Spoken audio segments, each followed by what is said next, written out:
আমরা একটা কার্যকর ঐক্য করবার কথাই বলেছি এবং মনে করি সেইভাবে যদি রাখতে পারি তাহলে সেরকম ঘটনা ঘটবে।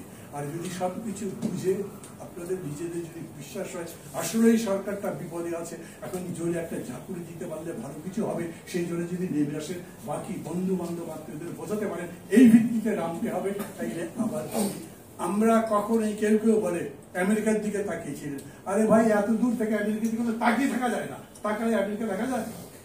কেউ আমেরিকার দিকে তাকিয়েছিল না। কিন্তু এটা ঠিক, বিশ্ব এখন একটা গ্লোবাল ভিলেজের মতো বলি না আমরা। অতএব একটা দেশ আর একটা দেশের সাথে কথা বলে, তাদের সাহায্য সহযোগিতার আগে বিএনপির অফিসে যখন পুলিশ যেভাবে হামলা করেছিল, তারপরে মার্কিন স্টেট ডিপার্টমেন্ট যে বিবৃতি দিয়েছিল আমাদের ভালো লাগে নাই। যখন তারা স্টেটমেন্ট দিয়েছিল, স্যাংশন দিয়েছিল, র্যাবের বাড়াবাড়ি কমে গেছে না, সেইটুকুই আমরা অ্যাপ্রিসিয়েট করেছি।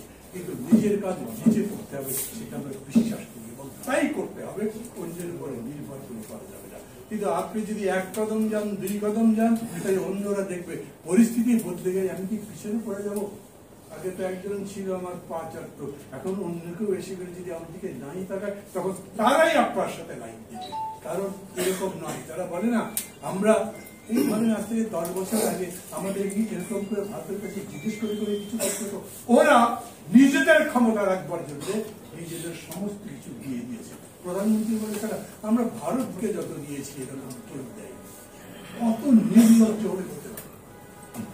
আমরা বলছি আমরা আমাদের মান সম্মানে নিজেদের অধিকার নিয়ে সবার সাথেই বন্ধুত্ব রাখবো, লড়াইটা করব, সেটার সাথে আপোষ করব।